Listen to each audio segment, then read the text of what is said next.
the same aversion that some of you do to like the difficult gourmet makes episodes where she's like stressed out, is because I love watching people in the kitchen be frustrated. Well, Cutthroat Kitchen like goes to another level. Exactly. Too. And it's like it's dangerous, and they had to stop the show because the insurance people were like, no, you can't do that again. So, and like cooking shows in general, but like that one especially, where they sabotage each other. So watching Claire struggle in the kitchen is like, oh, she's doing it to herself. She's doing her best. Piss.health is available, Pat. Oh man. Is dot time? Could you get piss.time? Oh yeah, that's good. I'm looking. How is piss.health available? That's a good one. You need to like become a urologist and get that domain. We recently started listening to him a Bim Bam again, so I have piss on the brain. No, time is not a valid top level domain.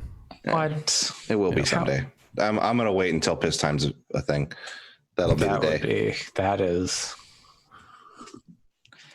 Oh man, lifestyle. I wonder piss.zone might be available. How about piss.dating? Nope. Nope. Nope. I mean, I think that piss is a very funny word, but I don't actually. Oh my god! But what about piss.party? Now that's funny. Or rehab. Piss star. No, again, no. This is like a. There's. Sorry, we could go on. We could go on for this for a while, but there's piss.sucks. That's the opposite of true. All right. It's rules. I love that there's a dot sucks. Dot sucks is pretty good. Okay. Who do you think? Wow. I wonder what's at Trump.sucks. It's probably some really biting resistor stuff. Let's see. Nope, server not found. It doesn't exist. Well, I know what we could start by Trump.sucks and link it to our podcast. I don't know if everyone would be smart enough to make the correct association there. I'm tempted.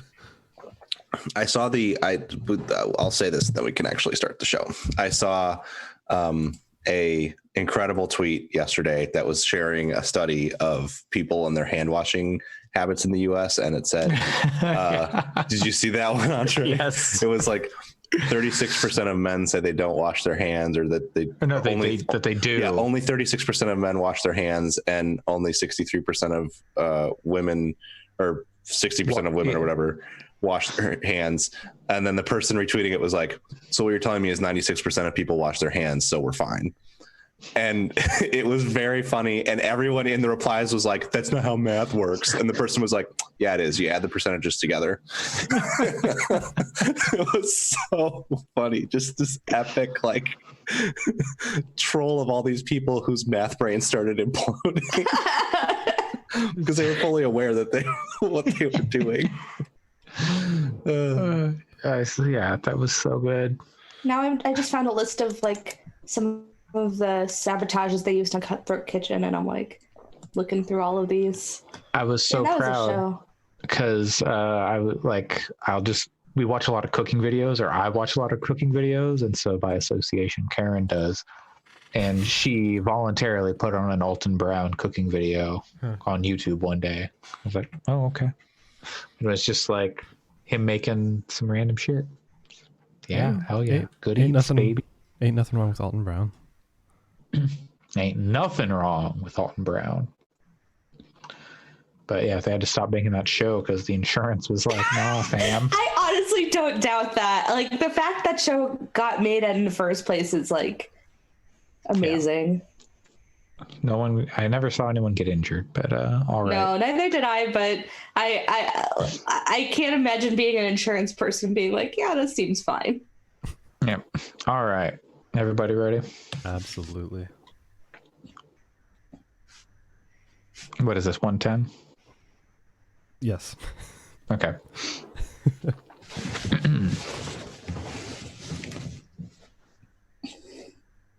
Hello, and welcome to a very special Leap Day episode of Gaming Fix, episode 110 on February 29th, 2020. I am your host, Andre Cole, aka your partner's favorite top-level domain. I am joined today by Alex. I like .sucks.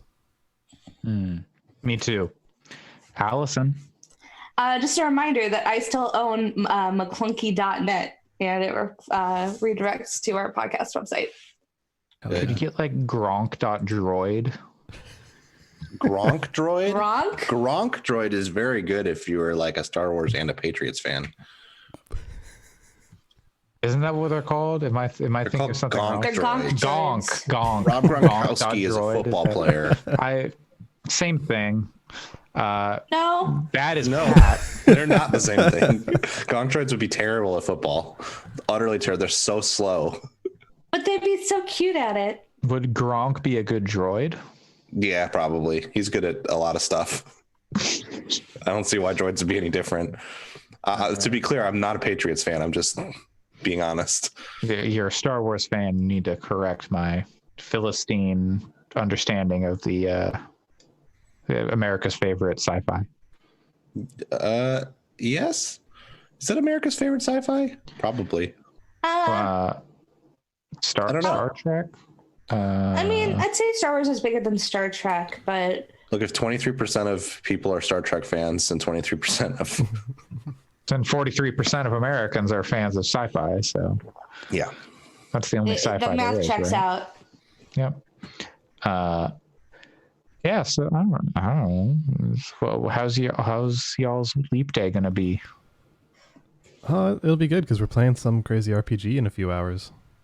Oh yeah. Oh, we're gonna do that right. This evening. I'll probably touch on that too. I should talk about that a tiny bit.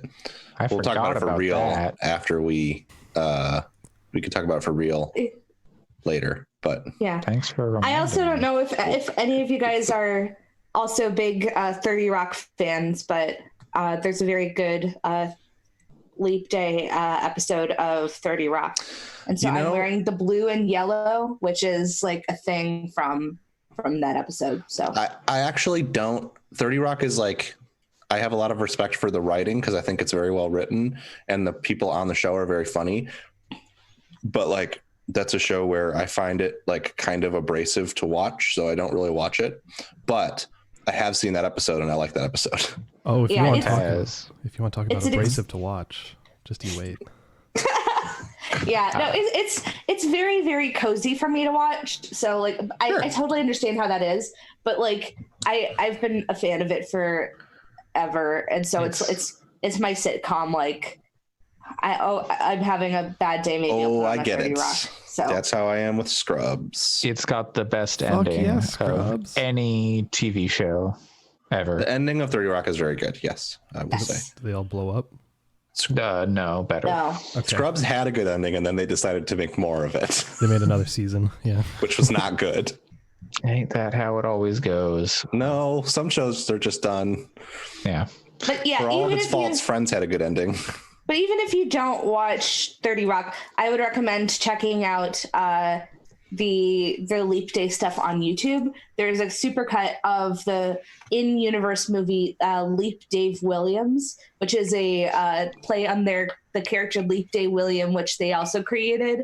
The movie in the in-universe movie stars Jim Carrey and Andie MacDowell, and it is extremely good. All right.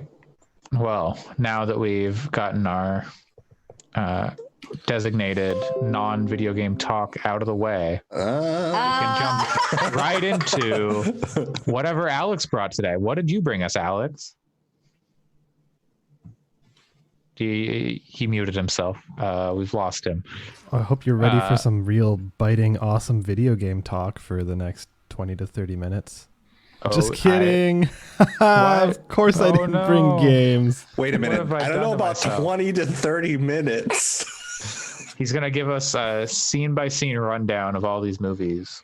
Yeah. Yeah. No, it will not be that long. because I don't This is how he wins. I was gonna say, if you want to do 20 to 30 minutes on movies, I can do 20 to 30 minutes on the Netflix Drive to Survive season 2. Oh no. If you want me to do 20 to 30 minutes about the movie I saw, please go ahead. What movie did you see? Portrait of a Lady on Fire. I will talk about it. Right. I actually do want to see that. I do want to see it largely on your assessment. It is extremely good. But yeah, I didn't really have time nor drive for video games this week because it was a busy one. So in the evenings, rather than using brain power, I watched movies. The first of which came on Sunday, and that was the much talked about Uncut Gems starring Adam Sandler. So I don't know, have any of y'all seen it yet? I need to eventually, but I haven't seen it yet. I hate Adam Sandler. Not as a person, just as a funny man. I would say in this movie, he's the least stereotypical Adam Sandler that's why that he's I want to ever see been. it. Because I like him as a dude just fine. Like I just don't think he's funny. So the fact that this movie is not really funny is why I'm interested. Yeah, like it has moments, but it's not like the Adam Sandler yell a lot and then do stupid stuff for laughs kind of style. Yeah, that's the thing I don't like.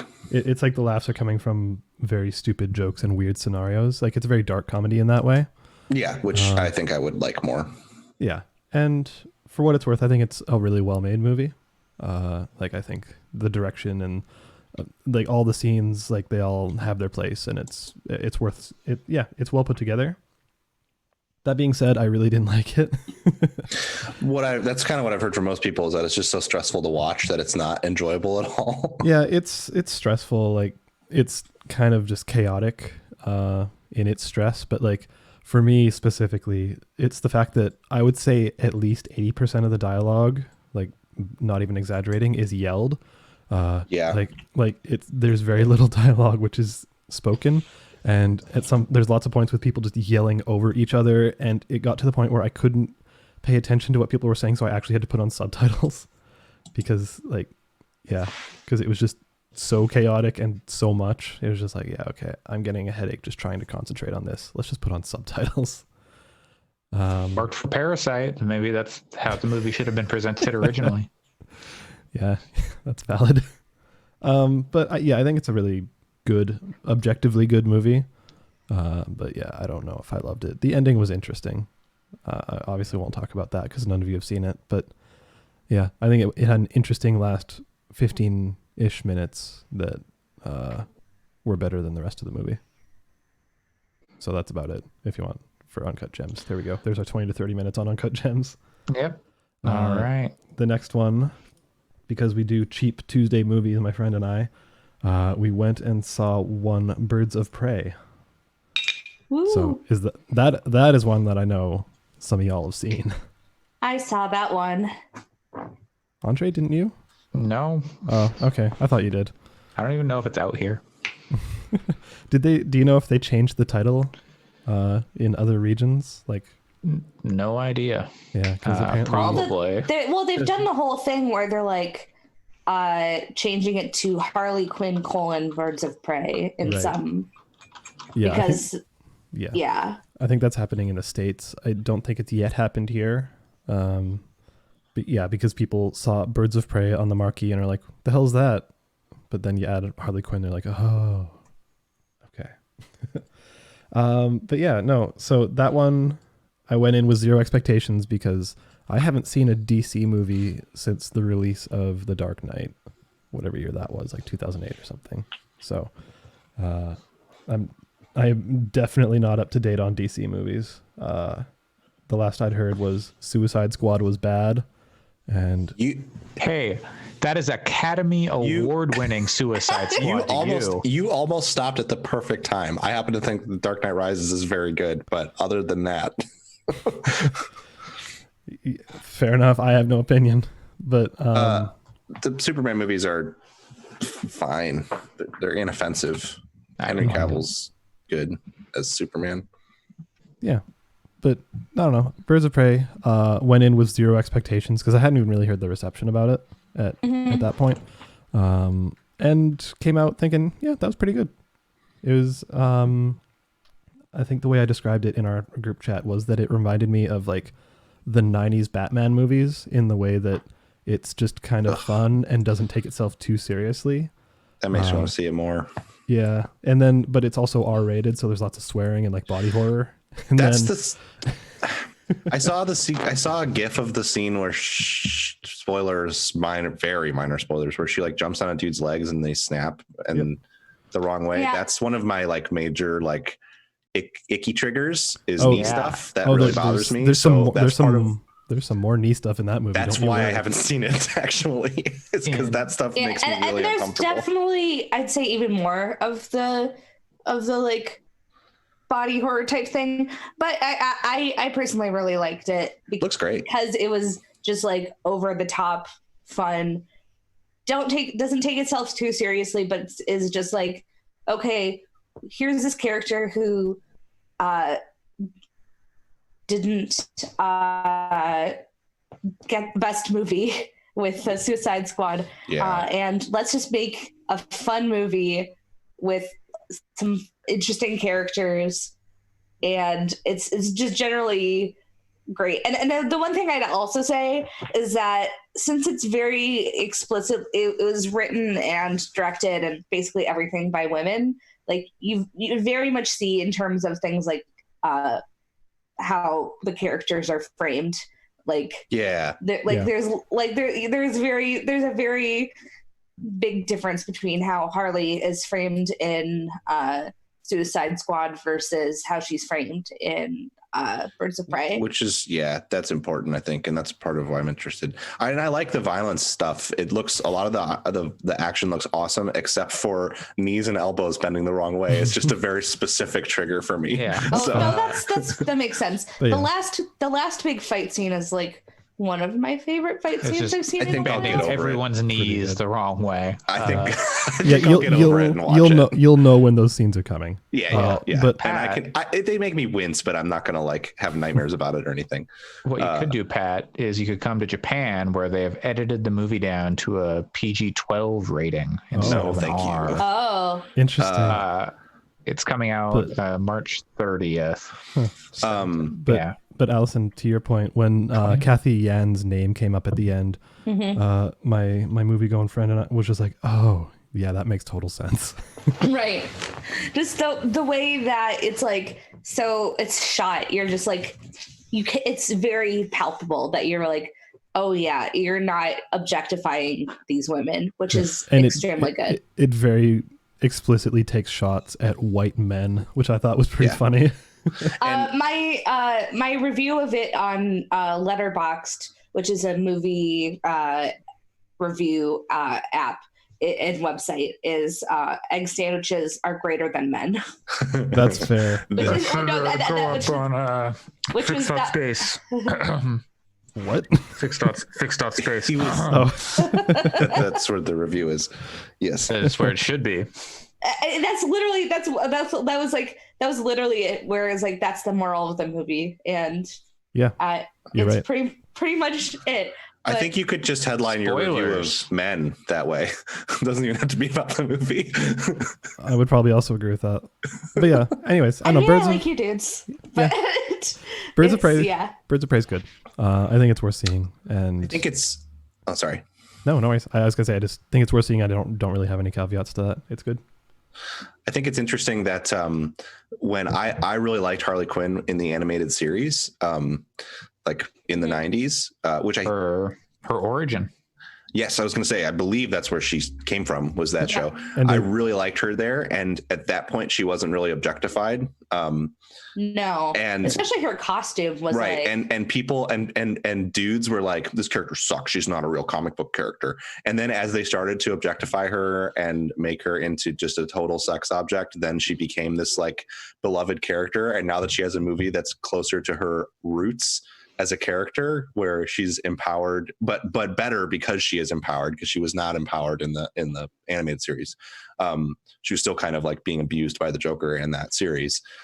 Now that she has like a movie where she's like this sort of at the forefront and not being objectified and kind of doing her thing, men are back to hating her again, which I find interesting. Yeah. It just illustrates that like it was never really about her origin being in the animated series. It was just that you couldn't jerk off to her. Hey, do I have a book to recommend to you then? Although Invisible Women. Although there's a whole thing within Birds of Prey where people are like, oh, the women aren't like attractive, and they're also gorgeous. So come on. I'm like, what the fuck? People are saying that stupid. About Mary Elizabeth Winstead, and I'm like, which is insane. And I'm like, I don't understand people. I don't understand the men who are saying that Mary Elizabeth Winstead isn't like gorgeous, because like she is extremely gorgeous. I heard people complaining about her costume as not being like attractive enough. I was like, and I'm like, what the who cares? Yeah, who cares? Well, one, who cares, but also no. I'm like, A, who cares? B, like, what are we seeing the same person with our eyes? Also, I'm with you. With stepping back into your like, oh, her origins with the animated show, Batman animated series. They actually pay homage to that at the very start of the movie. That's cool. If you know what I'm talking about, Allison, because you've seen it. Yeah. Like in literally like the first scene, basically, they pay homage to that specific origin. Very cool. Fun. Anyway, it's on my list for sure. I'm hoping I'll get to it before it's at least out of the cheap theater. Yeah, and with to finish the movie gauntlet, ending with another DC film, because Sam recommended it and Andre seemed middling on it. So I was like, well, it's fine. May as well see it. And that was Shazam. So yeah, I don't know. Is that one that all of us have seen? I haven't seen it. I have no interest in seeing that. I saw it. Okay. It's better than Batman versus Superman. That's good, because it needs to be valuable. I'd say like to society. Did you see Aquaman? Me? Yeah. No, fuck no. See that? That movie's all right. No, they burned it. They burned it with Batman vs Superman, dude. I'm not gonna give them money for that shit. I'll go see a women-led superhero movie, but I'm checked out on DC movies until they redo their stuff. Yeah, I don't know. I saw Shazam without any of that context because I have not seen Aquaman nor Superman nor any of that shit prior to Harley Quinn. Batman vs Superman just made me very angry. That's why I have a lot of hate in my heart. So if we have Sam's reaction on one end of the scale, which is like, yeah, fuck yeah, this is an excellent movie, I love it, rah, rah. And then Andre's being the other end of the scale, which is like, I'm probably like right there with Andre. It was fine. It was cute. Yeah, it was really insubstantial, and like, I don't know. It didn't really. There was a lot of points where I just started looking at my phone and doing other things. Mm-hmm. It was like a callback to like 90s or like early 2000s movies that kind of, in a way. Yeah. Like, it's a superhero origin story, so it's, got its own baggage to deal with that. But that's the real reason is I'm pretty bored of origin stories unless they're weird. It's at least one that you haven't gotten an origin story of in a movie like ever. So that's a plus. And Stanley Tucci, pretty good. I will say Zachary Levi was pretty excellent in that movie, though. Yeah, and the cast is good. And I'm just generally rooting for him as a person. So I'm like good for him. But also, it was. I feel like it's one of those movies where I liked how kind of happy and cheerful it was, but some of it, like especially near the end, like the final battle, like veered very into cheesiness in a way that I feel like you might like, but I don't know if I necessarily dug as much. Yeah, the conceit of the final battle, what it ends up being, I thought was a little silly. Yeah. My big beef with this movie is that your chief beef? My chief beef with this movie. Beef, now we're talking. Is minor spoilers.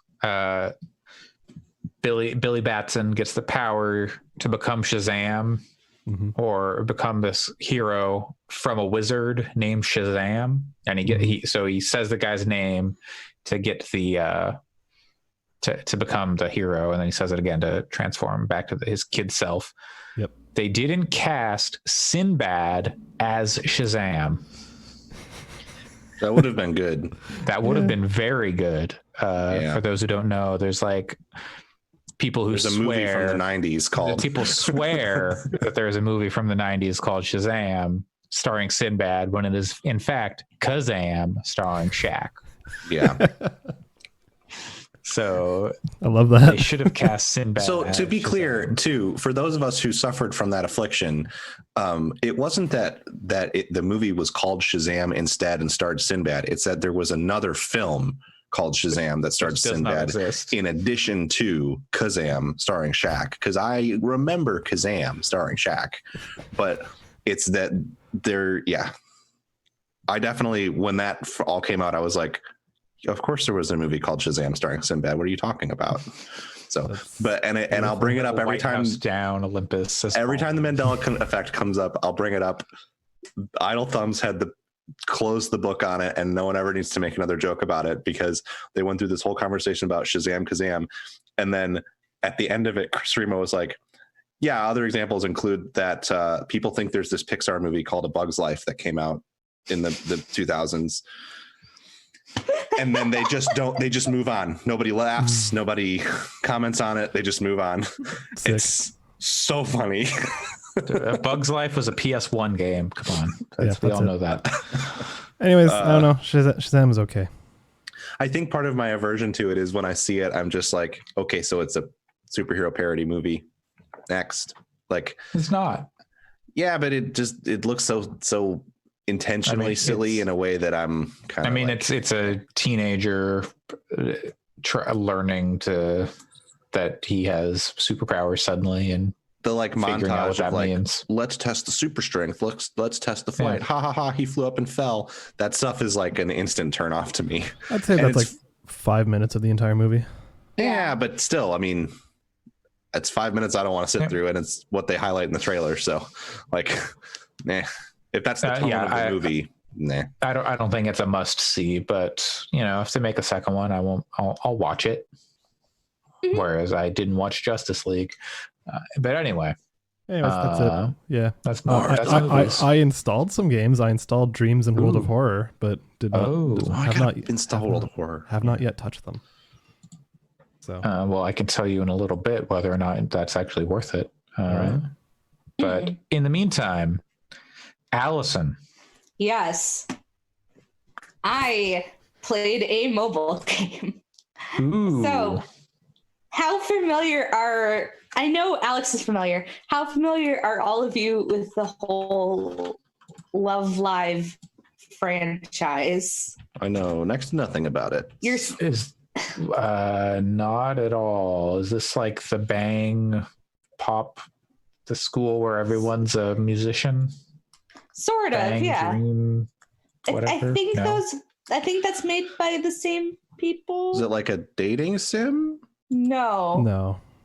Is it a gacha game? Okay. Are you familiar? Yeah, are you I don't familiar know with anything about what this game is. Do you know the Hatsune Miku rhythm game?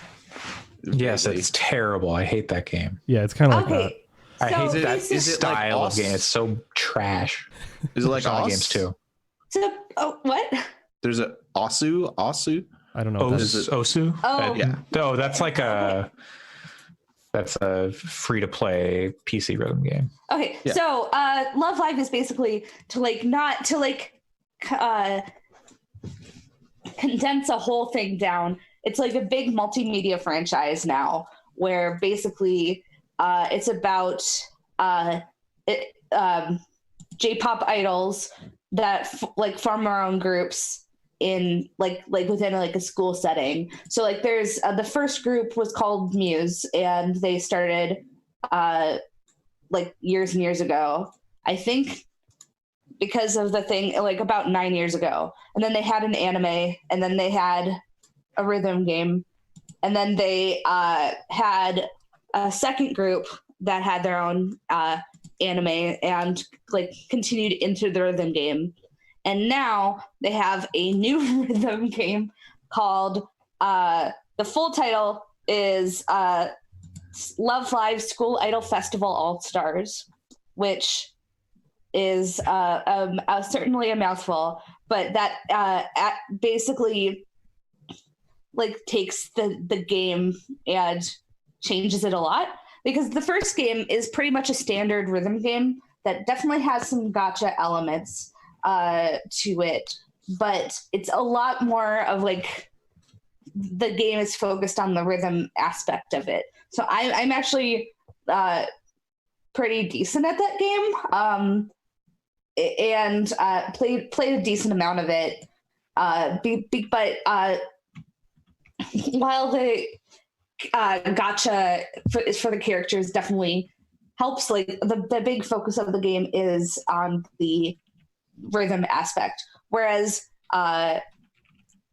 School Idol Festival All Stars basically took everything from that and was like, how about we add like 20 more systems into it and make it like really kind of confusing, but it's so hard to describe. But basically now so this is a completely new game. The whole experience is a lot more streamlined, and the experience is a lot more like the production value is so much higher in this new game than in the old game, which is kind of fun, especially if you're a fan of the characters in the series. It's a lot more like for example, you often have like partner up with one of the characters, and now it's like full moving 3D instead of just like a picture, which is a lot more yeah. I just saw Andre's background, but yeah, that's beautiful. For people who can't see, which is literally all of you, in his video, he put up the Love Life characters as his background. But anyways, so now instead of it being much of a rhythm game, it's a lot more of like an RPG type rhythm game where you have to level up your characters and you have to use the gacha elements like a lot more seriously to be able to do particularly well, which I think is both interesting and also kind of frustrating. So to what end are you doing the gacha stuff? Like you're getting characters, and I'm assuming they're like different ranks, but what does like a higher rank character get you that like a lower rank character doesn't? So each character has their own, like each basically when you set up a like to do a what they call a live show, which is like basically the rhythm game aspect of it, you set up a series of 9 of your characters, and each of them has different skills, and each of them has different like that can kind of pop off during the game, and each of them has different aspects to them that make it different. Like, so for example, one of the conceits of the game is that each time you hit when you're doing the rhythm section of the game, each time you hit a correct note, your stamina goes down. So it's like there are certain characters that have higher stamina, for example, so that you can last through longer games, and then some of them can go for a higher score, and some of them have skills that can pop off that say like restore some stamina or add a percentage to something or something like that. So there's like a lot of stats in here. Also, each song has its own category. There's, I think, 6 categories, and each of the cards in the gacha like aligns to one and is better for that category. So it wants you to have a lot more characters so that you can kind of match up closer to each song. It's and then there's the whole like standard gacha thing where there are certain like characters that are a lot rarer than others. Like it goes from rare to ultra rare, which is the highest. And those. And funny enough, the ones that are super rare are also the strongest cards. So, yeah, it's a whole. But are they the cutest cards? They kind of are. I mean, like those are the ones that have like the most interesting art and the most, and like when they pop up, when you get it through the gacha system, it does like this full like there's like a full voice line with like text, and then it's like animated, and it's like, ooh, we got an ultra rare, which is fun. So I think that it's interesting that they're really trying to make it more about the gacha aspect and like incorporating it, because basically I didn't like in the first game, I like wanted to get good cards for my characters, but it didn't really interact with my gameplay at all, because I would basically just you just have to play really, like it's a lot more skill based, which sounds bad, but it's like actually incorporating a lot of strategy in terms of you have to like practice with all of your characters, and there's a training mode, which is another thing, and then there's also strategies that you can do during the actual gameplay, which make it like super complicated. And I don't know if I've been playing it since it launched, which was earlier this week, and I still don't know if I 100% get all of it. But well, it's always good to start these gacha games as soon as possible so you can get the most rolls and be at the top of the leaderboards at all times. But you're not spending money, so I'm trying to avoid spending money. You could extremely spend money. So that's the thing that I'm kind of like very ambivalent about, is that I think it's interesting that they're incorporating kind of more of a strategy system, especially with the cards that you're using, and that they're making much more of a strategy. Like I think that's ultimately good. That being said, you could very, very easily spend a whole lot of money on this game, and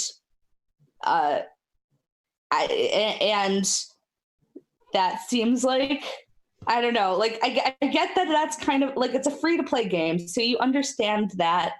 But for example, like the first set that you can like in the store that you're like, oh, here's your special set, you're guaranteed one of the ultra rare things, and you get a bunch of these star gems, which is the currency.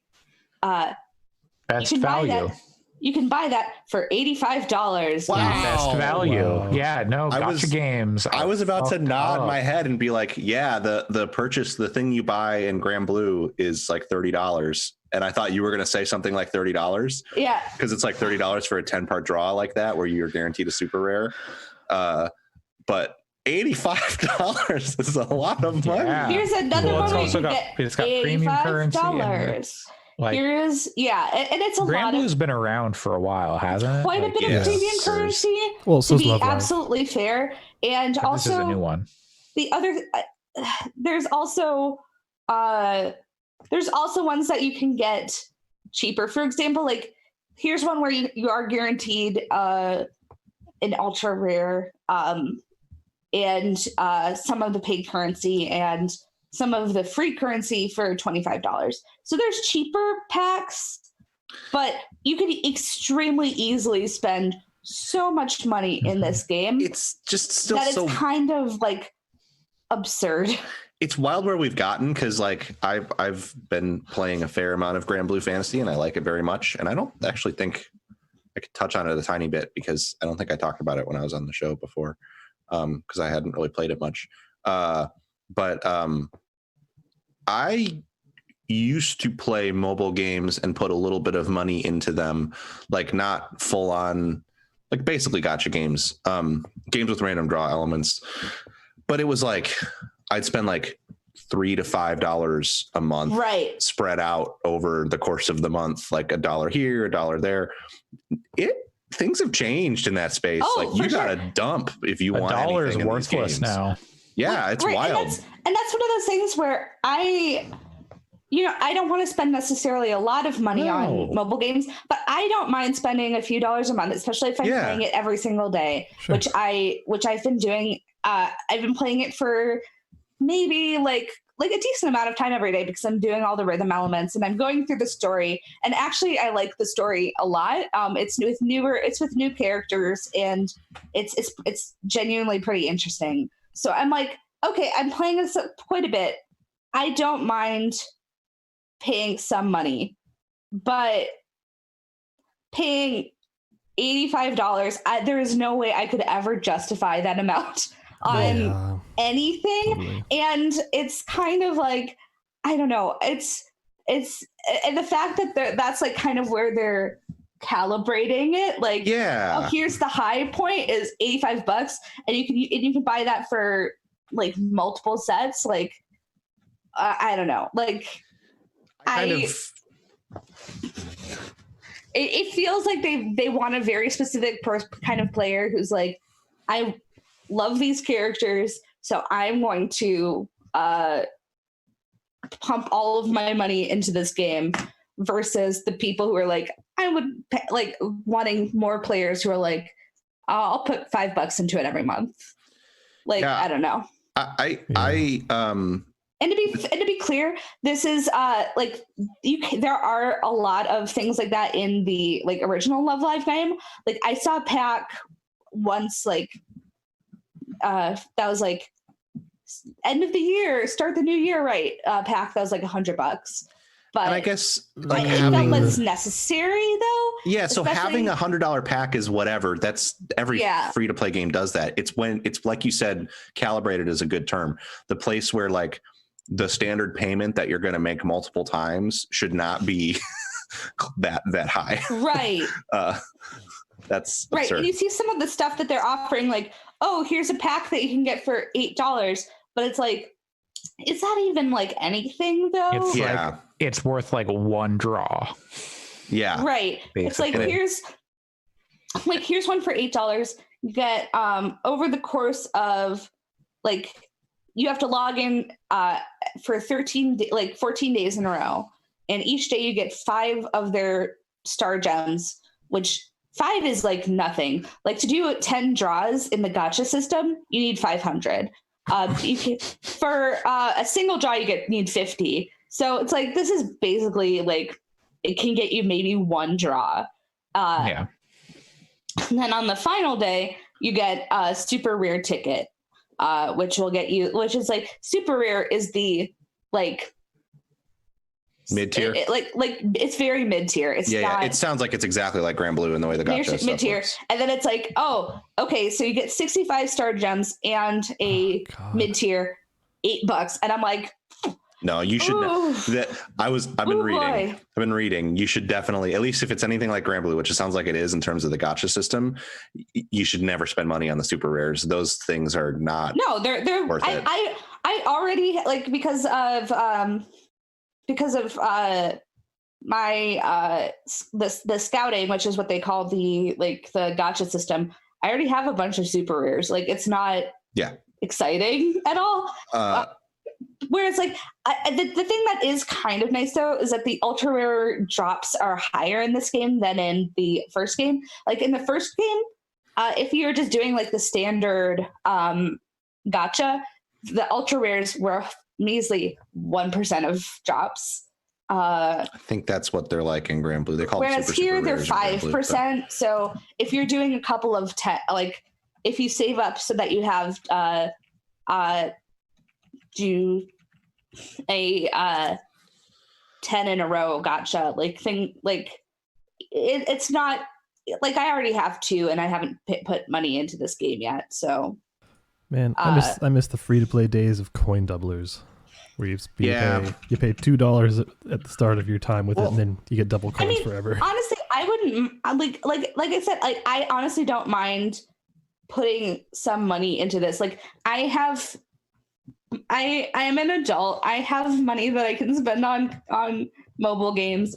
If I'm playing it every day and enjoying the story, sure, I will put some money into it. But it just feels like this currency is very much like, okay, we want people who are going to spend all these games because your favorite anime girls are in it, and I'm like, man, the Granblue's standard drop rate is 3% for super rares, which is their highest tier, and then they have events like all the time running that double it to 6%. So every so so it could often, be worse.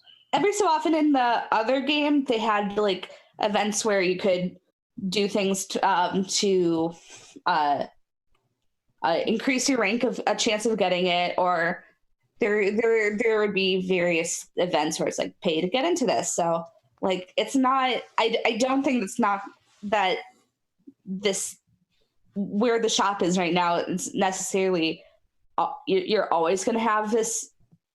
Like I feel like I'm going to be able to play this game and still enjoy it, but the fact is like it's very much a double-edged sword, especially when it comes to the gameplay and how to do well in like higher ranking things in the songs. Like if like, for example, like for playing a song, you can do either beginner, intermediate, or advanced. And if you want to do anything higher than beginner, you need a pretty good team. That makes sense. Part of it, like you can like part of it is like leveling up the things, which is like I think I don't know why you'd need to spend any money on that, but part of it is also like having those better cards, which is like where I go. I don't know. I'm ambivalent, or I'm conflicted about it. Gotta log in daily, get your draws, and then eventually you'll have a good enough team. You don't have to spend money on this. Nice thing. Now they have daily goals, so like they very much are like you are going to log in every day because there's daily goals, there's weekly goals, there's like login bonuses, like previous. That's a gotcha game. Whereas in the previous game, like there was definitely login bonuses, but here it's like, oh, you want a daily, like you have to do all of your daily tasks, which I know is definitely a gotcha thing. But at the same time, I'm like, this game wants you to be your like all game. Yeah. You know, in a way that's what all these gotcha games want now. They want you to buy currency so you can refill your stamina meter. They want you to buy currency to draw. They want you to buy multiple currencies. It's a lot. And I the other thing is that I feel like the rhythm game component in the other game is more fun to play. So I think that like most of the aspects of this game are better, like in terms of the production value. I like the story better in this one, but like the rhythm game is a little bit less fun, which is a little bit disappointing. Like there's more strategy there than just being good at a rhythm game. But at the same time, I'm like, it'd be kind of nice if you brought back the old rhythm game system, though. But they won't. Well, I'm going to force us to move on because we have talked about this gotcha game for far too long and the gotcha mechanics. Oh, we 100% have. Sorry about that. Oh, no, it's okay. But oh my God, gotcha games. They're insidious. They're evil. They are. Speaking of insidious and evil card games, Pat, once again, you come to us with a card game. The thing I was going to say is the most frustrating thing about Granblue is they offer you a 10-part draw with a bunch of extras for $30 for your first week. And it's like, I'm actually at a point now where I'm like, I like this game a lot. I would spend $30 like once on it, but you can't buy that pack anymore because I didn't get it in my first week. So like now I'm like, well, I'm not just going to buy a 10-part draw that doesn't come with all the other shit. So the nice part is you can largely get through the story without spending money, but I would like another super rare. Anyway, you're telling me you didn't re-roll your initial draw over and over? Actually, I got a good initial draw. That's part of why. But I didn't look at the guides until after I had done it. But I just want the one account. Granblue is also interesting in that they've basically just they will never ever release an app to the North American iPhone store because so many people from the West just play the translated version like through the Japanese client and through the Japanese browser links. So they know that they couldn't actually get people to play it because anyone who wants to play it is already playing it on the Japanese, like, quote, servers, which are about that, but very easy to access for. Oh, it's so easy to make an account and play it in English. No, I just mean, like, you know, you get on the App Store, you get like that top grossing spot or whatever, and then you get more people playing. But I don't know. I think unless they migrated everybody, like made it all one big group. Can you not just... Oh, I guess if it's on the Japanese server, sure. Yeah. I wouldn't start over at this point. I just would continue to play it. Again, it's so easy. It's actually better than an app because it sits in a Chrome tab on my phone. So I don't ever have to load anything ever. It just like is there. It's instant. So yeah. Just look up a guide if you want to play Grand Blue Fantasy. It's pretty safe to not ever have to thing.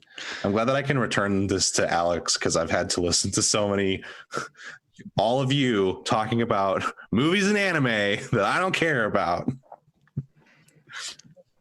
Things nobody else cares about. Well, let me tell you about all the latest Destiny 2 news that broke this week about next season.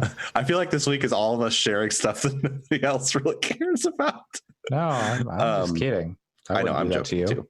I actually do care about, I'm on an anime kick right now, so I do care about anime. Hell yeah. Anyway, I won't talk about this card game for too long because I talk about a lot of card games, but my dad has been raving about this card game, like sending me long, like walls of text. And I mean that with love, like messages about how much he loves this game. And that's something that I also do. So I'm not offended by it, but I finally got around to installing it and trying it last night. And it is called Cards with a K, the World War II card game, which is exactly what it sounds like. It is a Hearthstone-esque style card game, but using World War II as its sort of source material, which certainly, if I could see, if you find that offensive, it's valid. I am very interested in World War II and the horrors of it was a horrible thing, but there's a lot of interesting war games about it too. And this is actually a pretty well done, uses the aesthetic pretty well and the concepts pretty well, and stays away from the war crimes parts of World War II and the awful ideology behind certain participants in World War II, and focuses more on like technology and tactics. And it also brings some interesting stuff to the table. The thing I was not expecting is it does interesting things with the card game, mixing card games with military stuff, in that it has a like frontline mechanic where you have to push your cards forward to be able to attack your opponent's base or your opponent's like health, and certain things like, so you have like a support line and a front line, and you can attack the front line from your support line, but to attack the opponent's support line, you have to hold the front line. There's like artillery cards that can fire anywhere and not take damage back. Airplanes can attack anywhere. Things like tanks can like get deployed and move and attack or not deployed and move attack. They can move and attack in the same turn. So they do some really interesting stuff. They also kind of break the mold of the traditional mana curve, where in most games, like even Legends of Runeterra and stuff, you kind of need like you can't just put like one cost cards in your deck, because if you do that, then you'll be very weak later in the game. Interestingly, with cards, you have to pay for cards when you use them, not just when you play them. Their cost usually changes when you play them. So it might cost 5 to play them, but only 1 resource to use them. But it also means like if you play a Soviet deck, you're actually going to probably have a bunch of low cost cards. And it's not even that you're necessarily going to try to win quickly. It's just that that's how that deck operates. The games are always pretty protracted, but just like certain factions use low cost cards. It is a little weird because when you build a deck, you can use 2 factions, and it doesn't have any restrictions on that. So like the deck I built is a Japanese British deck, which is not particularly accurate. Not a pairing that's happened ever. But yeah, it's quite interesting. I totally recommend checking it out. And it's actually, the game is developed by a company called 1939 Games, based in Reykjavik, that was formed by a bunch of ex-CCP vets. I can't remember who of them it was, but it was a couple of the like key core figures that like made EVE Online, took EVE Online from being a kind of crap thing to being such a phenomenon that it became. So it has good folks behind it, and the art is pretty fantastic. It like looks and plays really well. So I definitely recommend just downloading and giving it a shot. It's free to play. So, and you get a reasonable amount of cards for free. So it has a grind mechanic to get more. And I think it's coming out. It's still in early access. Technically, it's fully playable. I don't think they're going to wipe anything, so it may as well be out. But it's coming to iOS this year as well. So I recommend it. Okay. It is fun. That's Cards with a K. Cards with a K, and you use coins with a K in the as your mana. Okay. It looks like I'm wearing a mask with the way that Alex is using my face as his virtual background now.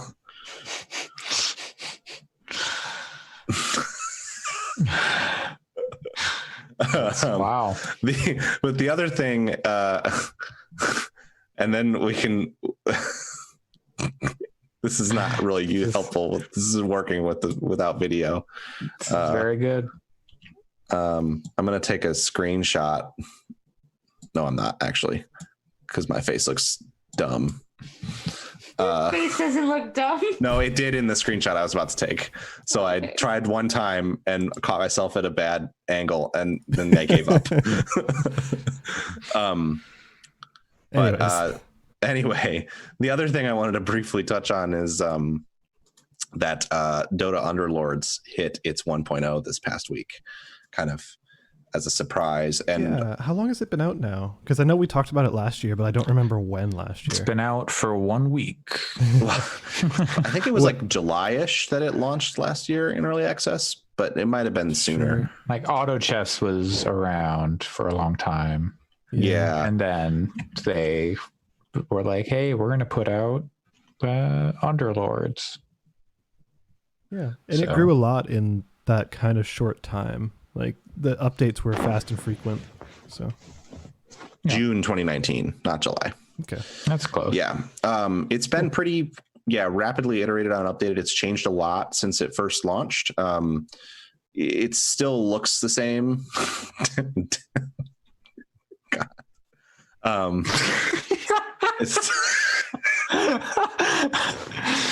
That was Allison also has Todd Howard. I'm trying to figure out how to flip it around so that the numbers are right. Oh, they're right on our side. Yeah, oh, they are?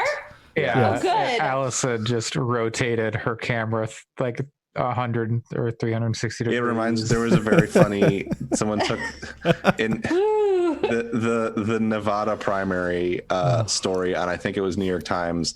All of the candidates were like spread out on the header image for the article, but all of them were individual HTML elements. So someone started spinning them all and stuff, and it was funny. Anyway, so Dota Underlords has changed a lot. It still is at its core the thing that it was when it launched into early access, but they've done a lot of game flow changes. Like there at the time, like when it launched, every so often you would fight NPC creep enemies to like earn an item That's gone. Now you just earn items over the course of the rounds, which just makes it way smoother and play faster. They've added modes. They added a short mode that's like 15-minute games called Knockout. If you don't want to sit and play a full game, there's a duos mode, so you can play with a teammate, which is really fun because you can send each other characters and stuff. If you haven't played an auto battler, they're largely inspired by deck building games, I feel.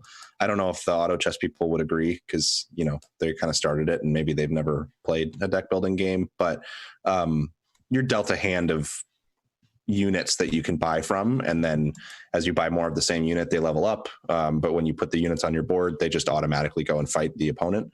I feel like they've made positioning matter more with Underlords over time, where it's a little less like it. At first, it didn't feel like the way you set your board up mattered at all because they just kind of randomly ran at the enemy. Now it feels like you can manipulate it a little bit better, but I don't know if that's if that comes from anything real or if that's just me playing it more and getting kind of more familiar with how it with the systems. But the thing that 1.0 really did is it totally overhauled all of the like meta out of game experience. In early access, there was like a version of a battle pass just called the Proto Pass where you could unlock stuff as you leveled up, but it wasn't particularly robust and it took a very long time to unlock things. So Underlords launched with the battle pass. It's $5. So it's not very expensive. And you can buy 20 levels for $5. 20 levels for 20 levels for $5. So that sounds relatively similar to how they've handled battle passes with Dota. Yes, so you can max the battle pass. You can buy it and max it for $25. So it's not like a huge, like by comparison. It's not the worst microtransaction. No, by comparison, if you were to just buy out the Modern Warfare pass, I think it's like something like $80. You would never need to do that because you get levels pretty quick. Like I maxed out the season 1 battle pass. I bought it halfway in and was out of town for a week and I still maxed it out.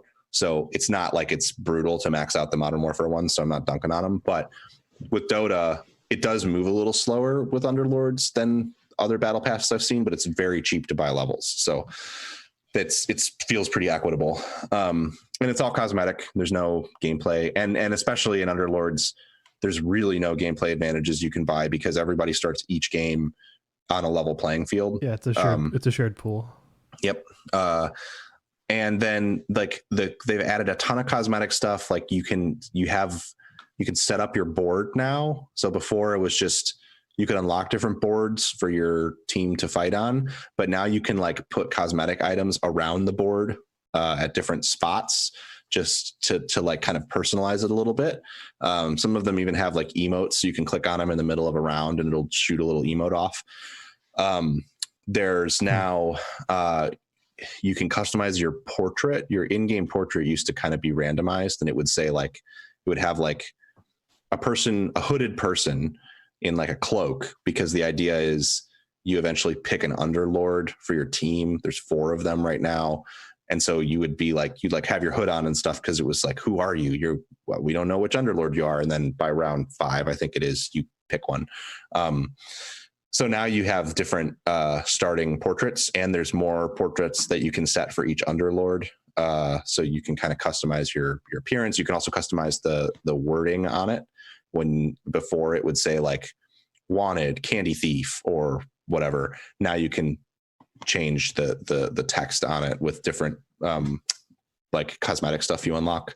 But more important than all of that, the actually like kind of gameplay relevant thing is they have included this whole thing, like almost like a mission board called the White Spire Sprawl or something. And you click into it and it's like a campaign map sort of, where the city of White Spire, which is the city where the game takes place, the concept is like the woman who was like the crime lord that kind of ran the city was murdered. And so now these 4 underlords are vying for control of the city by having these street fights with other gangs. and it's like a map of the city, and there's nodes all over it, and there's 4 districts, one for each underlord, and there's a mix. The nodes are a mix of things. Sometimes they're a street fight where you do a best of 3 against an AI, but like they get kind of hard, and you have to like intelligently pick the right stuff to beat them. And then there's also puzzles where they give you basically a whole pool of characters and unlimited money. Well, not unlimited money, a limited amount of money, but you can freely level up your characters. So you're basically creating a board based on the parameters that they set, but you have a ton of choices. And then your characters have to be able to win the fight in a set amount of time. So those are both single player things that pop up around the city. And when you complete them, you get Battle Pass XP and certain cosmetic unlocks for like kind of building up the city. And the map kind of animates based on how much you've completed. And then there's also just modes. There's nodes where you have to play games and complete a mission playing as that underlord. So you may have to like deal X amount of damage with a certain underlord's ability to clear a certain node in regular games. And those can be games of knockout, duos, or the standard game. And when you're in game and it's time to pick an underlord, you can actually like see if you have challenges active for them when you pick it, so that it's you don't have to like remember what your challenges are, and they're just always active when you play as those characters. So it sounds a little confusing, but it's really interesting, and it's a really cool way to handle objectives and progression. That it's not really that much different than just like a list, but the way they've kind of made it into this sort of interactive, really pretty map of a city that kind of evolves over time is pretty impressive. I think it's really cool. So do you think I'm just waiting for Teamfight Tactics on mobile this March? It's coming. Do you think everything they added to this game, like over the past, I don't know, 6+ months, has made it better, or was it better when it was more pure? No, I think it's better now. I think it's part of the reason that I think it's better now is I think it's more distinct now. I think it's like it obviously it's still a game where you put characters on a map and they run at the other team and fight. So it's never going to be not auto chess in that way, but it feels like TFT, I think, is very good also, Teamfight Tactics. But Teamfight Tactics they have their unique stuff, but it's very much auto chess. Underlords at this point is the kind of thing where if somebody played the original auto chess mod and said, I hate this, I would say, well, don't play Teamfight Tactics. If you play the original auto chess mod though, and say, I hate this, but I really like the concept, I just don't like that game, I would totally say, check out Underlords, because it's at this point, I feel there's more strategy to it than there is to those other games. TFT has some cool, unique things, and I love the way that TFT looks, and I really like League of Legends characters, so I'm not knocking it at all. I'm sure I'll play a bunch of it on mobile, but I think Underlords is a more satisfying strategic experience, because the way that your Underlord character interacts with the board is huge. Positioning feels more important, and the itemization is better now, I think, to provide a really good power ramp. And as you come to understand characters, items also become super strategic, and in a way that is also true of Teamfight Tactics, but it feels less random in Underlords, the way that you kind of build your team, I guess. I also think that Valve has done a pretty exceptional job balancing the game over time. Like I remember when Hobgen came out, who's like one of the Underlords, earlier on, they first introduced Underlord characters with Anesix, who is like this summoner woman. And then they released Hobgen, who is a like goblin guy, or fairy technically, who uses like fire and explosions, and he's like more of a DPS Underlord. And when they came out, he was useless. Like no one picked him for like a month because he was just trash. And at this point now, like I'm playing through his district in Whitespire and really enjoying playing with him. So I think they've done a very good job of balancing the underlords. The heroes they've done a good job of balancing them. There's always discrepancies, of course, but overall, I think it's just done nothing but improve, and I expect that it'll continue to improve. Sick. That's I don't know what to say about Underlords. I played a little bit on iPad, and I can't keep track of who all these characters are, just because I'm not used to like those silhouettes anymore, or ever really was. So it's like Teamfight Tactics for me is just, okay, I know who everybody is. It's a lot easier for me to keep track of all of them and like know who is doing what. It comes so much quicker and easier now. So yep. And I would probably have the exact inverse problem. Yeah. It's actually interesting that people who have played these games take that tact, because I actually think it's kind of it kind of does a disservice, especially with Underlords, less with TFT, but you're better off like not drawing in your understanding of the characters from the games that they're based on. Like, it's not even that. It's just like it's much easier for me to remember and distinguish like, oh, okay, this is this person. I know what their ability is in this now. Like even it's not the exact same as what it is in, or what I would expect it to be based on my experience playing the game, but I can distinguish out like the silhouettes and things like that. It's much quicker for me to like remember what their Teamfight Tactics like status is basically. Yeah, it makes sense. I haven't really run into that as a thing, because so much of the way that the game is designed is like you put like your I'm looking at like synergies and stuff, which it's like, yeah, of course this character is a summoner because they do this in Dota, but there's certain characters where it doesn't necessarily match up anyway. So I don't know. They feel like such different things to me that I don't have any issues. I'm pretty cool with both of those games and just remembering to look at them. But I also don't have their abilities memorized at all.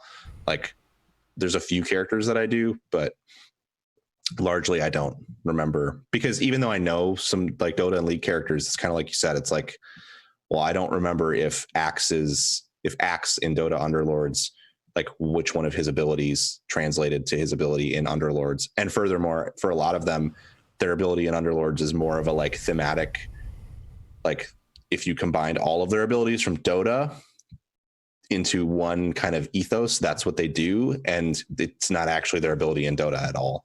So that's why I kind of just like do my best to remember them, but mostly I'm just looking at them while I'm picking. Well, we'll see what happens with that as it kind of gets out into the world and more people spend time with it, and what have you.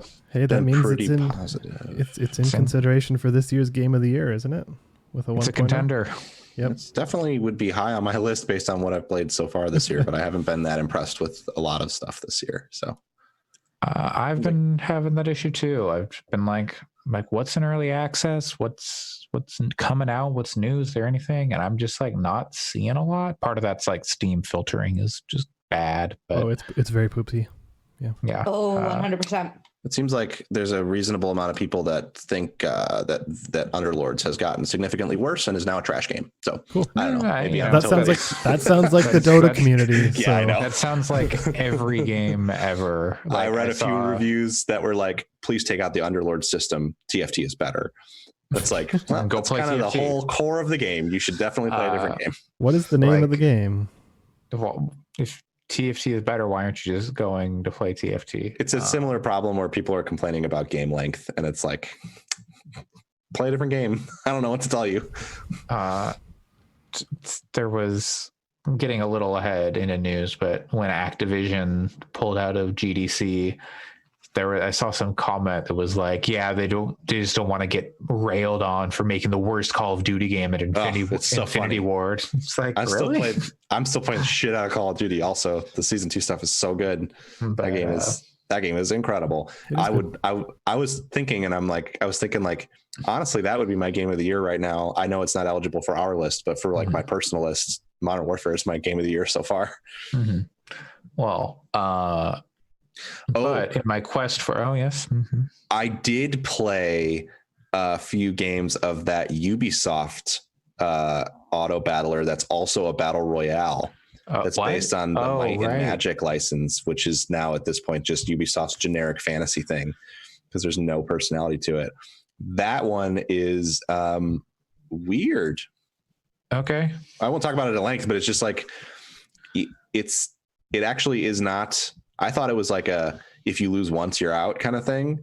It's not. You have health just like you do in Underlords, and it's just like it's almost like Tetris 99. It's just kind of you're auto battling against 100 people. Yes, or 99 people. And the damage just scales harder than it does in other games, so you get knocked out faster. But it's all right. The one thing I think that it has on Underlords and TFT that is super smart is the characters are things like all the like. There's like rarity tiers in these games. So you start off with like common characters, and then as you level up, you can level up to getting legendaries. All of the common through like epic characters are like spear footman and cleric and stuff like that. So it's very like generic. Like Spear the characters Footman is going to be my next D&D character. That's kind of made up, but the art is actually quite good. But Spearman, they're all generically named characters, so it makes it a little easier for recall because it's not like you're trying to remember like who Io is if you have no like familiarity with Dota. Instead, it's like, well, I know what a cleric does, so I can remember that this is kind of what this character does. So in that regard, I actually think it's one of the better introductions to the genre if you're looking for one to try. It's super competent. It's fine. But it's also kind of hard to screw up the formula because there's a lot of blueprints out there, and they really are just doing the same thing as mostly as I think it's hex based like TFT. I can't remember for sure, but anyway, it's free. Check it out. Speaking of super competent, how are you doing, Andre? I am neither super nor competent, and that's not true.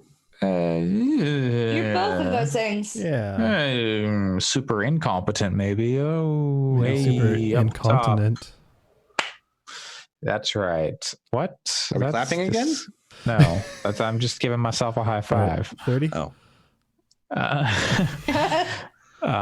Anyway, I have been playing in my quest to find something to ease my wary gamer feet, or I don't know, to ease my search. I have been checking out World of Horror through Xbox Game Pass and the Xbox Game Preview program on PC. I gotta install that. It's so cool it's that on that came to there. Xbox too, right? It's I don't think it is, but it's only on PC. Okay, I think it's only on PC. It would be rough to play on console. Like, I don't think you could, like, in its current state, I would not want to play this on console. How horrifying is it? Yeah, like it's like, so World of Horror is like, it's a set in Japan, and it's kind of like it's a run based horror game inspired by the art of like Junji Ito and like a lot of Lovecraft stuff, like Lovecraft themes. And like I had like Old Gods and Eldritch Horror, and I had like what is it, like a status effect that was basically Innsmouth, which gave me gills, but it was like a Japanese version, like Innsmouth. So, you know, they just did like a Japanese version of, you know, a lot of that stuff. And it's like a combination of Japanese like folklore, like spooky folklore, and old gods and cults and yada yada yada. It's all like done, like it's all menu based, basically. Yeah, it's all menu based. It's got like a super retro aesthetic, like it's from like either 1 or 2-bit color, like it's on a really old computer. And basically you're just clicking around in like these menus to decide like, okay, I want to go over here. There's there's like graphics, but they're all pretty much static and you're not really interacting with the pictures. Occasionally there's like an interactable thing. You're like, oh, I can click this and it'll open a cupboard or something like that. But mostly you're like clicking, I want to go to the school. I want to investigate. And then it'll give you like a scenario where it's like, you walk into the art room and there's a statue and some masks. Do you want to look at the statue? Do you want to look at the masks? And then depending on what you do, there'll be an outcome. Like you'll end up in a combat scenario or you'll get an item, you'll lose some sanity or you'll lose a reason, which is kind of like a sanity thing, or you could lose stamina. Who knows? So there are a couple different, like there are a bunch of different scenarios that can play out. When you first start, you go in, it is like, hey, we recommend you do like the school scissors scenario, which is just like one kind of like story, like one little case. And then it kind of teaches you how to play through that. And that one is like wholly, takes place wholly within the school. And so you're just going around the school and you're finding items, having combat, looking, finding weapons and stuff. And then you have to like solve a little puzzle at the end to get one of several different endings.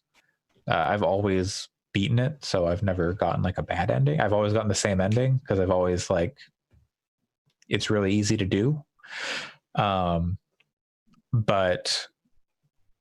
after that, once you get into like the game proper, it'll be like, okay, there's an old god resurrecting and you've got to solve these 5 cases and get into the lighthouse.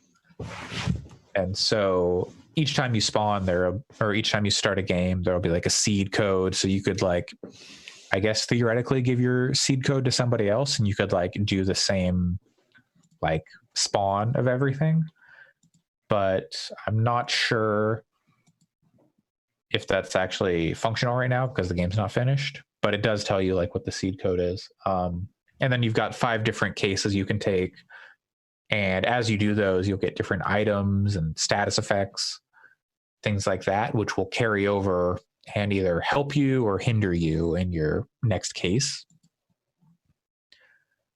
Currently, and I haven't beaten it because either it would crash on me because it's not finished and it's like game preview, or it's just like real tough because like figuring out how to like do combat well, because the combat system is kind of bad, and like managing your stamina and your health because there's not a great way to regain either that, or I'm just bad and I'm not figuring it out. Like you can bathe between and you can be like, oh, I want extra health back or I want extra reason back and stuff like that. But you lose so much that it's not going to work. So the combat system is you'll find weapons or you can buy weapons, but your weapons are like, here's a baseball bat or a hammer. I found a gun once and that was like, holy shit. But then it's only got like a few shots and then you can like hit people with it, or you can throw the gun, or you can throw any item. But so you can do that kind of stuff. And the way you do this is you've got this little tiny menu. I've got like a pretty big computer monitor, but the menu is very tiny. And you select like, oh, I want to attack, and it'll take time. It'll say like, oh, it'll take 100 units of time or whatever, and you've got 200 like units to spend per round. And so you'd be like, okay, well, I want to prepare my attack so I can guarantee a hit, or I want to like dodge too, and stuff like that. So you're building up, but like the thing that says it guarantees a hit doesn't always hit. And then the dodge just increases your chance to dodge. So maybe you won't dodge. So you're watching your health go down. And you're like, shit, I'm going to die. You can run away. But then it raises like the doom rating. And if the doom rating gets up to 100, then the old god awakens and you lose. If you die, you lose. So there's stuff like that. It's, I think if they tighten it up and, take time to actually complete and like improve that combat system, it could be fine. But right now it's just not fun to do. And a lot of the writing seems like there's pieces missing, kind of. Like you'll just suddenly be in a scenario where like there's a whole like chunk missing between the previous scenario and the one you're currently in, which is odd. So it definitely feels like an early access or a game preview game. But it's not super expensive. I think it's like $15 on Steam, and it's part of Game Pass. And if you're into Junji Ito, Japanese horror, or like Lovecraft stuff, I think it's worth checking out. It's not super scary in my opinion, but that was going to be my question, because it's Junji creepy. Ito is genuinely like super like one of those creators that can always kind of both creep me out and be like genuinely scary. So I was wondering if it was up there. It's very like the art is creepy. You can see the background that I currently have is actually a clip from the game. I've not seen this particular screenshot myself, but so like you can like look out your peephole when you go home, and there'll be like, oh, there's a weird creepy guy on that door over there, and he's just like pulled his head back in and slammed the door shut. Like, okay. Or like, oh, this person's got a freaky mask, or this guy's got long jelly arms, or this person's called the Ribcage Woman. Yeah, stuff like that. Just the Ribcage Woman, classic. Just a Ribcage Woman. So yeah, it's interesting. I keep going back to it, but I think I should just wait until it's complete because there's a lot of like stuff where like the UI is constant. Like it gets really hard to read sometimes, like just like the style and like it's not unplayable. It's just it could use some polish. So yeah, check it out. If you're interested, but know that it's incomplete and rough. Right. Speaking of rough, boy, howdy, the news this week. Am I right, dude? Am I right, dude?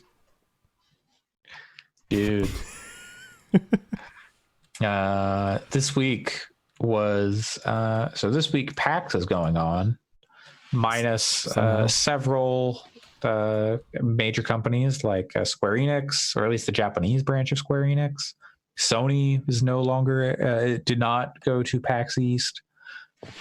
Capcom, I don't know, Capcom I think didn't go. Like a bunch of people didn't go to PAX East, but that show still happened. But not happening in 2 weeks is GDC, the Game Developer Conference. Yep. And I think that's something. Who was on last week? It was Andres, yourself, and Sam and I. Yeah. So Allison and Pat, you weren't Sony, there. yeah. But we talked about it when Sony dropped out, and Sony and some other people dropped out too, didn't they? Facebook, but Facebook, right? Yeah. And we had talked about like, oh, that seems like it could be setting a trend. Like maybe if more companies drop out, they would think about canceling the show, and how it sucks for indie devs because they save up to go to that.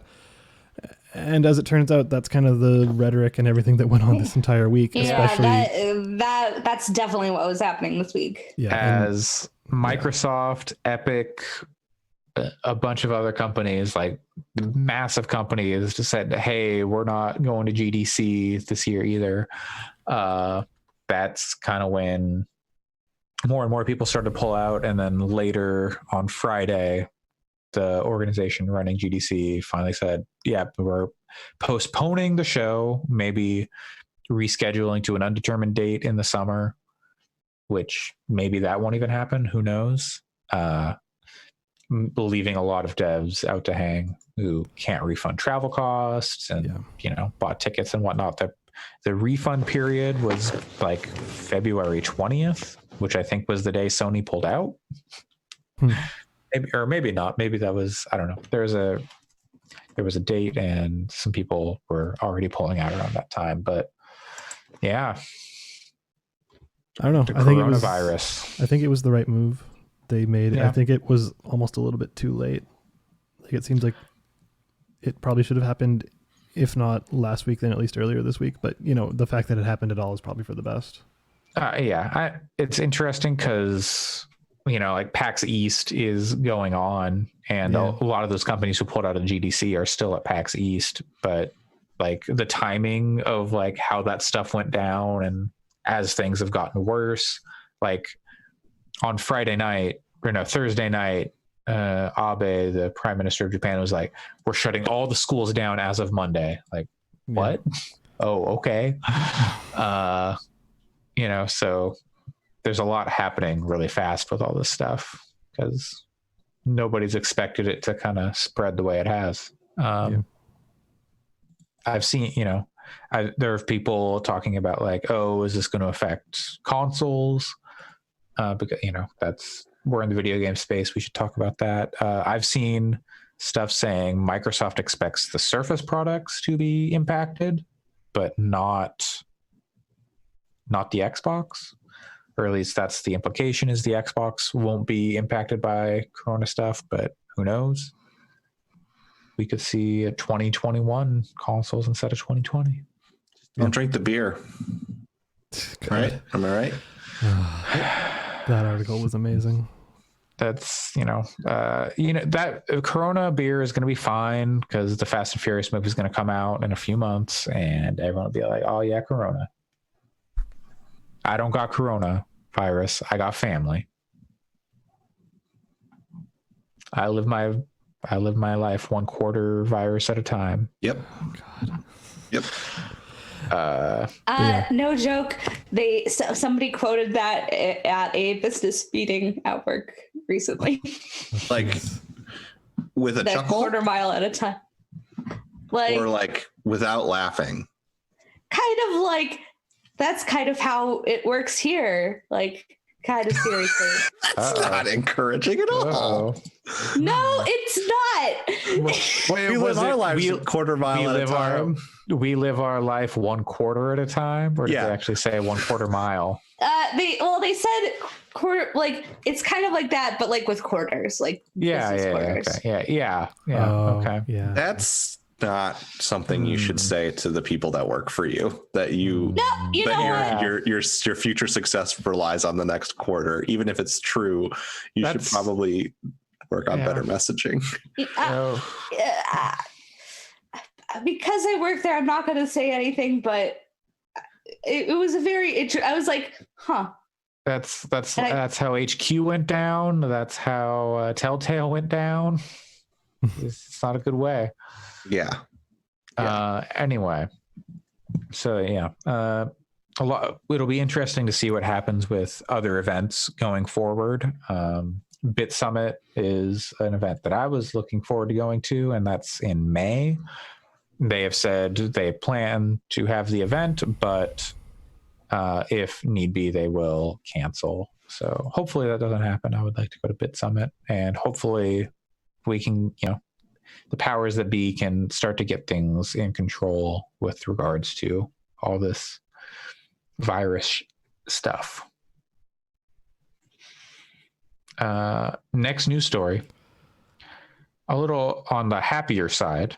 Platinum Games opens a new studio to make a live service game. Oh, is that a new thing? Is that tied to no? So that the GG, like they're doing like a kaiju kind of game, but they're also opening a new studio to work on a live service game for consoles, not PC, I guess.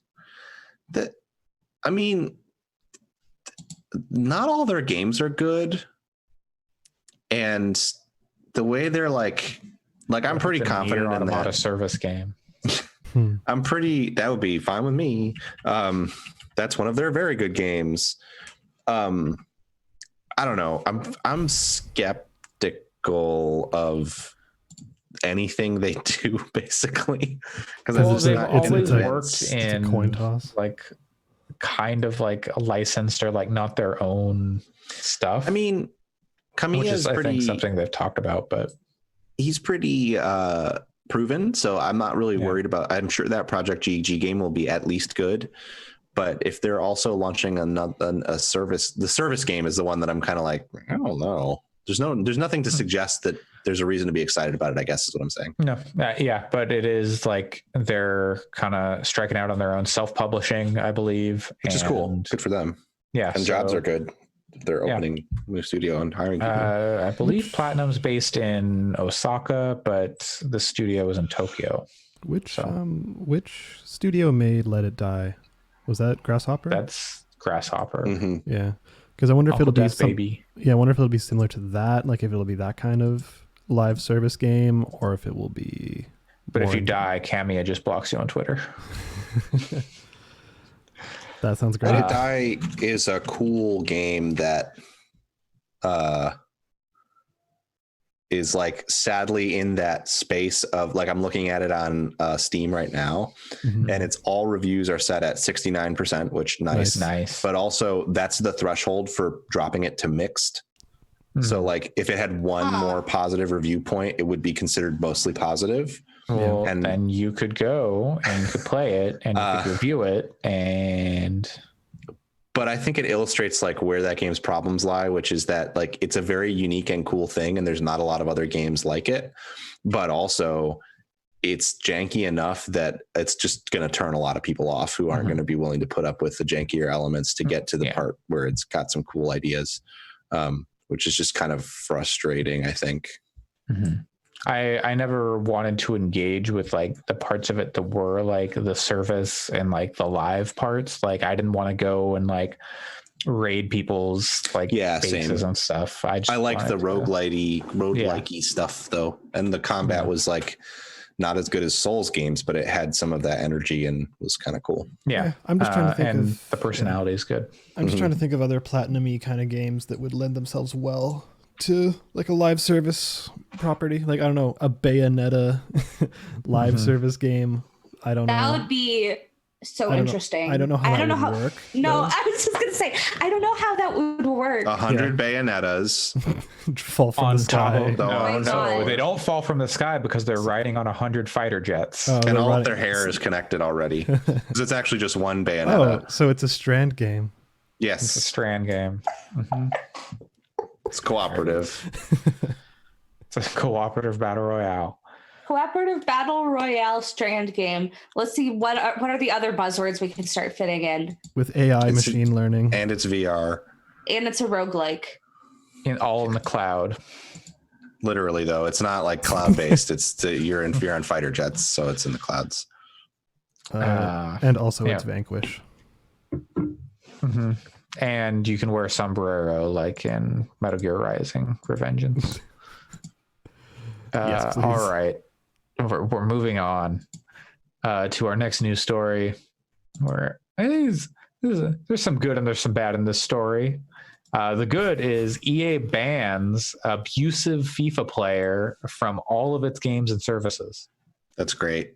Cool. A few years ago, I believe, a while ago. They banned this guy Kurt0411, who's for basically saying some really like gross stuff and like threatening people at EA over like some FIFA stuff, and so they banned him from competing or attending any FIFA 20 events. This was back in November, and then since then he has continued to post abusive and threatening stuff towards EA and like personal attacks and whatnot, and encouraging others to do the same. And EA said enough is enough. This guy is banned from everything we do. Hell yeah, go EA! Finally, they did something we can all get behind. Imagine when in a week with Iffy News, EA is the one where we're like, yeah, good job, EA. Yeah, like. Fire your customers. I think they're bad. I haven't really been following this story, but I feel like I've seen some reception or like reactions that are like, oh, that's impacting free speech and stuff. But it's EA's house, it's EA's rules. Also, just like don't be garbage while you play games. The end. Yeah. Also that. I think it's probably better. It's a better move. He's his response is, I have never said anything I shouldn't have. So never ever. I don't know. Who knows? Soccer violence. But so good on EA. More companies should ban their shitty community members. But yeah. Oh yeah. All right. That's why I'm effectively banning myself from the Fix community as of right now. Oh no. I'm just kidding. It got sad. I'm just kidding. I was gonna say looking at you, Twitter, but damn. Yeah. Well, speaking of people who should be fired from their own companies, Riot is back in the news for that lawsuit. The gender discrimination settlement thing. Yeah. Remember when we talked about how they settled it? Yeah, and how we said $10 million, and how we said, oh, that seems like not a lot, and maybe it's just them trying to clear their name, and yeah.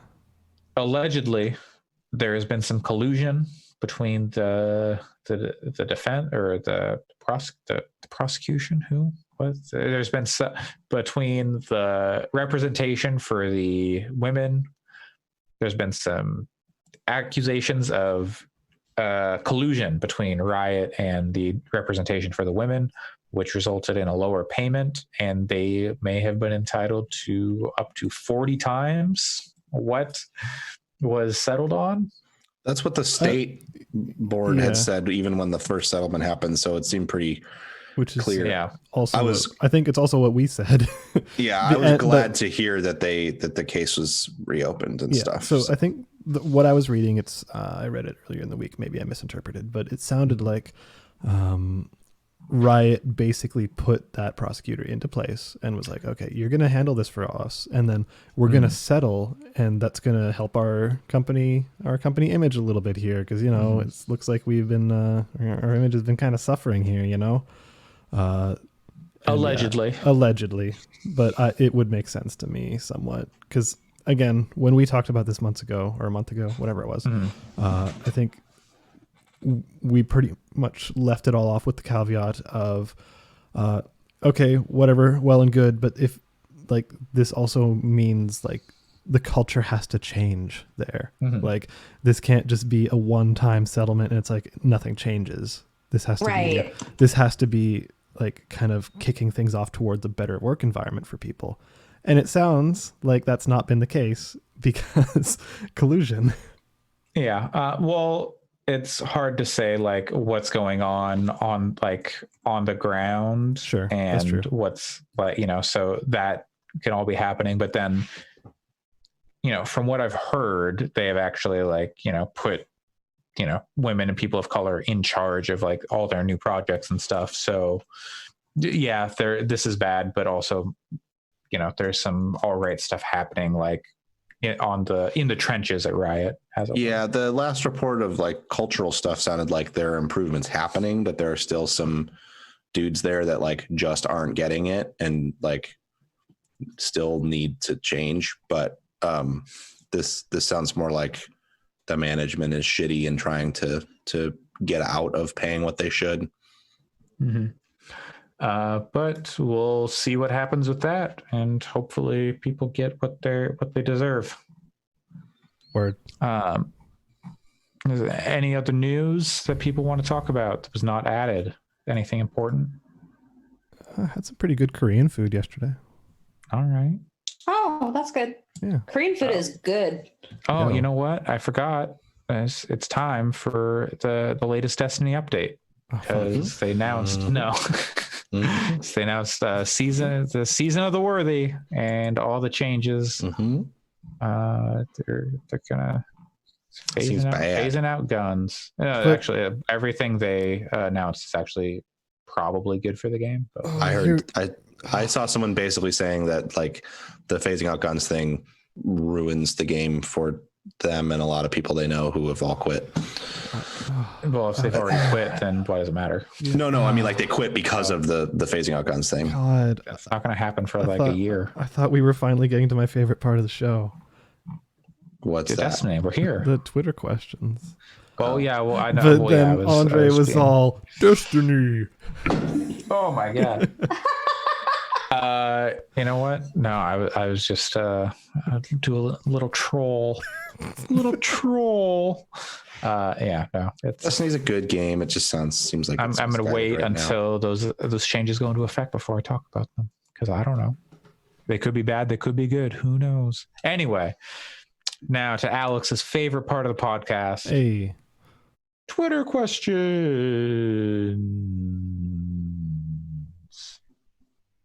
If you would like to have your question read on the podcast and addressed, you can tweet at us at FixPodcasts, or you can email us at gaming@fix.space.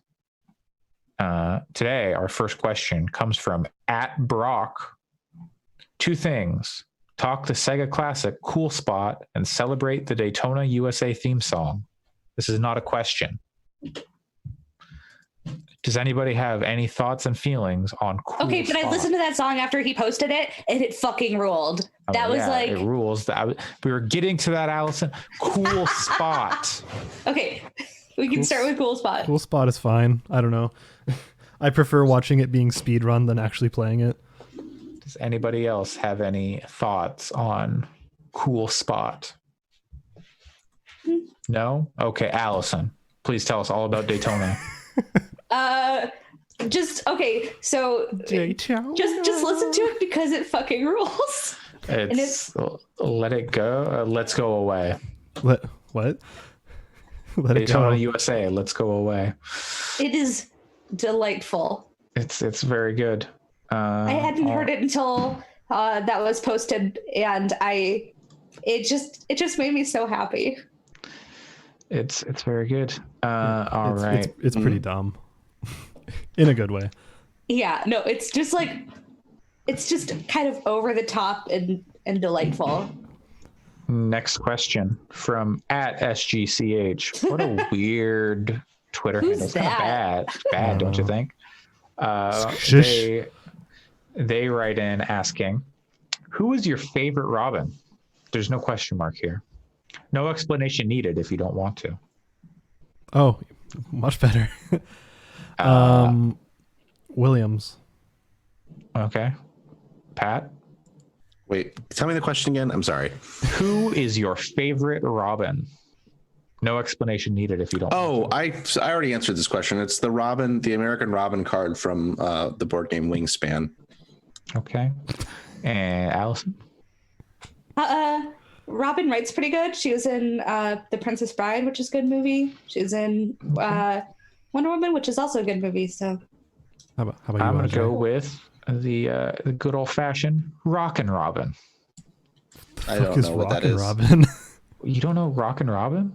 Nope. Looking it up right now. What the fuck? This is from 1957, whatever it is. I told you, good old fashioned Rockin' Robin. Oh, you're right. No clue. All right. Wow. Yeah, I don't know. Some music expert you are. that is extremely weird that you haven't heard that song before. Oh, Michael Jackson did a version of it? Yeah. Tweet. That's how that song goes. Anyway. Thanks for that. Next question. Oh, I've heard this song before, but I didn't know it was called Rockin' Robin. Yeah. Well, all right. Next, last question this week from @SuperGG Radio. New members of NPR. Super NPR G. Illinois. From @SuperGG Radio. What is Gaming Fix's origin story? We fell into a vat of acid and then came out like this. Yeah, it's radioactive acid. Yeah, full of spiders. I mean, if you're going to be on radio adjacent things, which are podcasts, you have to be in radioactive acid. Yeah. We are active on radio. Yeah, we were baby aardvarks that fell in a vat of radioactive acid and emerged and fell into a sewer with a with the a thing. You got this. Perfect. A platypus raised us. Master podcasting platypus. Master podcasting platypus. The one we're all so grateful to.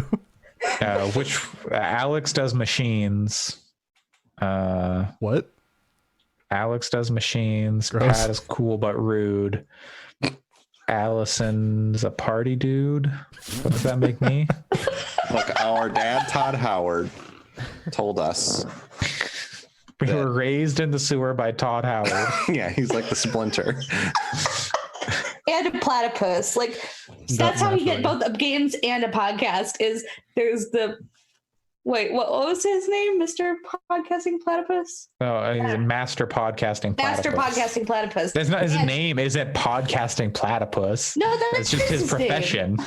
No, he's Master Podcasting Platypus, and Todd Howard raised us together so that we could be a gaming podcast. And Andre's hell into pizza. That's the party dude. I don't want to talk about pizza. That always ends badly. Let's talk about Destiny again. Is Raphael? Does Destiny? What does Leonardo do? What does Leonardo do? Does Destiny have a what? / pizza. There's probably a pizza emote. I don't think there's a pizza emote. There will be. You know what the worst part about switching to PC was when they did cross save. I had to get rid of my PS4 save, and I had the ramen emote. It was the first emote I pulled on the PS4, and it was like an exotic, and you make a big bowl of ramen and you eat it, and it's great. And I don't have it anymore. And it hurts me.